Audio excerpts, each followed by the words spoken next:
नमस्कार दोस्तों, एक बार फिर से प्रमोद एस्ट्रो वर्ल्ड में आपका बहुत बहुत स्वागत है।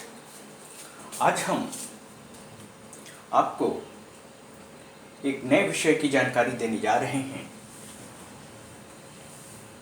जो साधारणतः सामने नहीं आता है।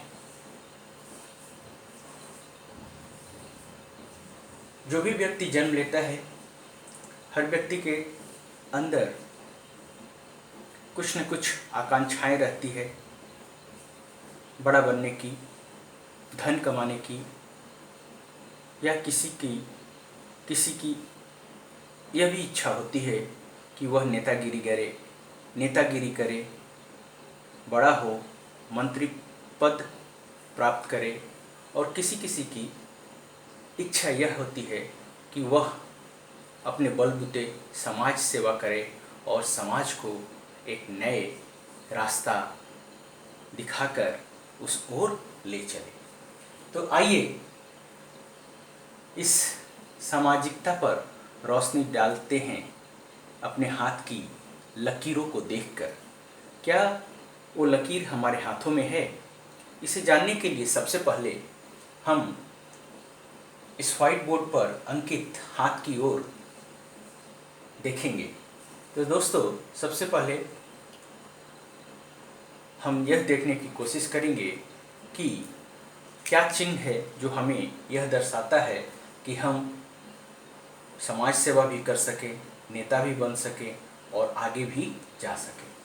तो देखिए, हमारी ये 5 उंगलियां हैं जो बहुत ही सुंदरता से यहाँ पर दिखाई पड़ रही हैं।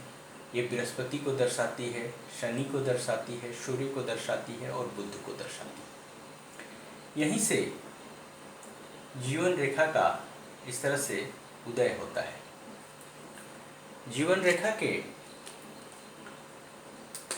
जस्ट ऊपर देखेंगे तो इस तरह से हृदय रेखा अंकित होती है, और यहीं पर इस क्षेत्र में अगर ऐसी कोई रेखा अंकित हो तो वह बड़े ही काम की रेखा बन जाती है। सबसे पहले तो देखना पड़ेगा कि इस रेखा का उदय कहाँ है। तो यहाँ यह जो क्षेत्र है यह बृहस्पति का क्षेत्र है, और जब इसका उदय इस क्षेत्र से होकर आता है तो बृहस्पति के गुणों को समाहित कर लेती है। अच्छे विचार, पद, महत्वाकांक्षा, शासन करना इत्यादि, क्योंकि दिमाग में ये सारी चीज़ें भरी होती है।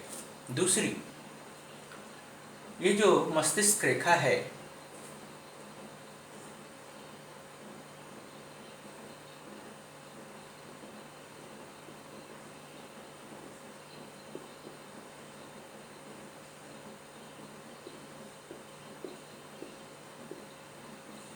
जिसे हम माइंड लाइन भी कहते हैं, इसका ये भाग बहुत महत्वपूर्ण है। जब यह निकलती है तो हमें यह देखना पड़ेगा कि यह लाइन इस जीवन रेखा से टच करके निकल रही है या स्वतंत्र रूप से है।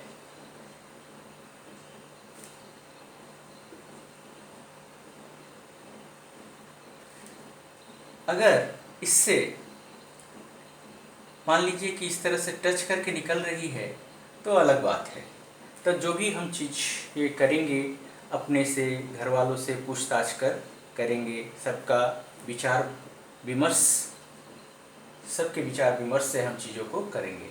लेकिन जब यह जीवन रेखा और मस्तिष्क रेखा के बीच में यह फासला होता है तो यह मान कर चलिए कि जिस भी जातक के हाथों में, जिस भी व्यक्ति के हाथों में इस प्रकार की रेखा है, वह स्वतंत्र विचारों का द्योतक है।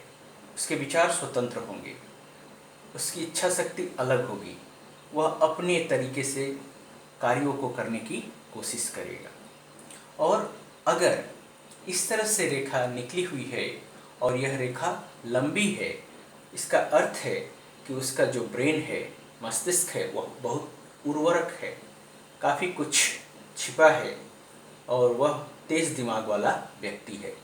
लेकिन जब यही तेज दिमाग वाला व्यक्ति, यानी जब इसकी मस्तिष्क रेखा इस तरह से कर्व होती हुई ये धीरे धीरे ऊपर की ओर उठ जाए, ये देखिए, ये मंगल 1 है और ये मंगल 2 है, तो इसे बाहरी मंगल कहते हैं।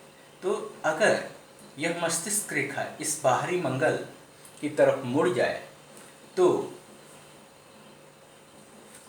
बहुत कुछ हो जाता है। यहाँ पर लिख देते हैं, एक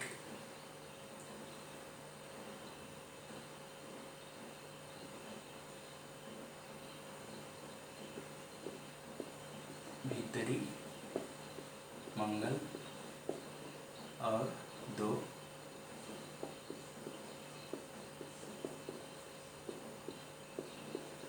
बाहरी मंगल।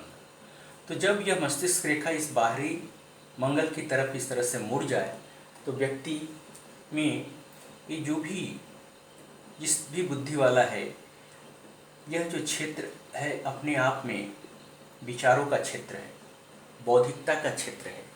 तो ऐसा व्यक्ति अलग ही दूसरों से हटकर हो जाता है। तो पहली चीज वह स्वतंत्र विचारों का है। दूसरी चीज यह बृहस्पति क्षेत्र से निकली हुई है, अर्थात इसमें महत्वाकांक्षा होगी, कुछ पाने की चेष्टा करेगा, दिल से अच्छा होगा, लेकिन बहुत सारे ओहदे उसे हासिल करने होते हैं। फिर धीरे धीरे कर्व नीचे की ओर आकर, ये मस्तिष्क रेखा नीचे की ओर आकर ऊपर की तरफ कर्व ले ली, अर्थात यह बाहरी मंगल की तरफ बढ़ गई।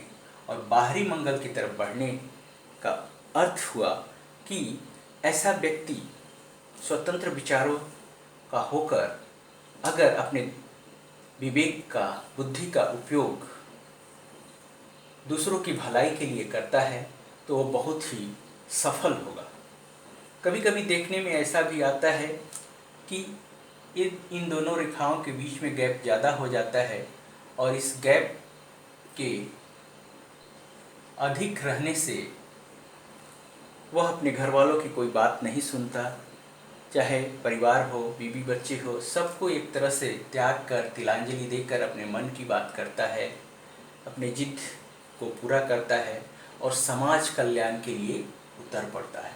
क्योंकि इसकी विवेक शक्ति, बुद्धि इतनी तीव्र होती है, महत्वाकांक्षा इतनी तीव्र प्रगाढ़ होती है कि वह उसे पूरा करने के लिए घर बार को त्याग देता है, अपनों जन को त्याग कर अकेला ही निकल पड़ता है। और ऐसा व्यक्ति अगर रेखा कटी फटी न हो, इस तरह से कटी फटी न हो, कोई दाग धब्बा न हो रेखा पर, तो वह जरूर ही बहुत बड़ा सामाजिक कार्यकर्ता बनता है, सामाजिक नेता बनता है और अपने कार्यों से उस जगह को, उस जिले को, उस देश को आगे बढ़ाने में मदद करता है। अपने स्वतंत्र विचारों के माध्यम से एक नई दिशा प्रदान करने की कोशिश करता है समाज को। तो दोस्तों, यह मान लीजिए कि जिस किसी के हाथ में ऐसा रेखा हो तो पहला वह स्वतंत्र विचारों का होगा, उस पर किसी भी बात को लादने की कोशिश करिए, वो नहीं मानेगा, भले ही सुन सकता है पर करेगा अपनी। और अगर यहाँ से इसकी शुरुआत हो बृहस्पति क्षेत्र से तो बहुत महत्वाकांक्षी होगा और बहुत सारी चीज़ों को करने की कोशिश करेगा, हालांकि उसके अंतरात्मा शुद्ध होगी, अच्छे विचारों का होगा। और यही रेखा इस दूसरे मंगल क्षेत्र में पहुंच जाती है तो समय आने पर वो अपना घर बार भी त्याग कर सकता है समाज के लिए, और समाज के हित के लिए वह कुछ भी कर सकता है। घर बार छोड़कर अकेला ही निकल पड़ सकता है और उसकी विचारिक बौद्धिक शक्ति के कारण लोग उसके पीछे पीछे हो जाने के लिए बाध्य हो जाते हैं, क्योंकि इसमें इतनी ओज होती है, वाणी में मधुरता होती है कि लोग आकर्षित हो जाते हैं और वह समाज सेवा के कार्य में या और दूसरे कार्यों में जहाँ पर बहुसंख्यक लोगों की आवश्यकता हो चला जाता है और उनकी भलाई में अपना सब कुछ लगा देता है, अर्थात घर बार त्याग कर लोगों का ही वह बन जाता है। तो यह थी नैसर्गिक नेता, अर्थात जो प्रकृति ने खुद ही उसे चुना है, बनाया है। ऐसे लोग बहुत कम दिखते हैं, पर अगर जो होते हैं जिनके हाथों में ऐसी रेखा है तो उनमें यह गुण विद्यमान होता है। तो दोस्तों, अगर यह जानकारी आपको अच्छी लगी तो अपने दोस्तों के साथ शेयर करिए, लाइक करना मत भूलिएगा, और तब तक के लिए हमको विश्राम दीजिए। हम आपको अलविदा कहते हैं, फिर अपने नई वीडियो में आपसे मिलेंगे। तब तक के लिए धन्यवाद।